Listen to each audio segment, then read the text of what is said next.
Modern Magic, Volume 2. Written by Charlotte E. English and narrated by Diana Croft. The Fifth Briton. 1. I used to read a lot of Enid Blyton books as a child. They were about close-knit families and groups of friends who, despite occasional bouts of quarrelsome behaviour, were very much all in it together. Those children had siblings and loving parents and stable homes, all of it, but they were still allowed to spend all day rambling about having adventures. Of course I adored them. Whenever I was particularly lonely, I used to make up my own adventures. They featured me as the heroine, of course, surrounded by a fine crew of loyal chums, and we spent our time solving crimes and mysteries, uncovering long-lost spells, saving beleaguered beasts, travelling to magical realms, and generally getting into all kinds of productive trouble.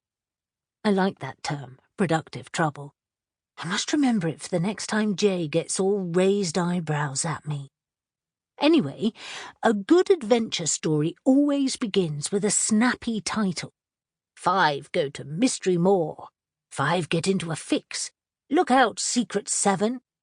Mine had titles like 6 go to Honeycup Dell and 6 cast a spell, which, to be fair, were not as jazzy as they could have been, but what do you want from me? I was 10. If 10-year-old Vess could have peeped ahead 20 years at what 30-year-old Vess would be doing, she might have fainted with delight. How about 3 go rogue? I mused aloud. I was speaking for the benefit of Jay and Zareen, my only companions that morning.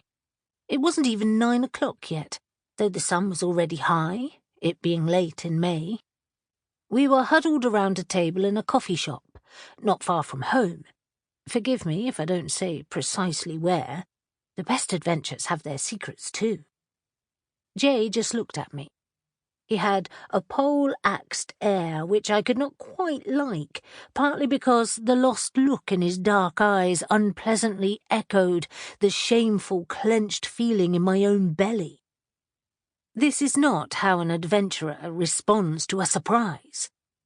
A little constructive adversity is bread and butter to a former member of the Splendid Six.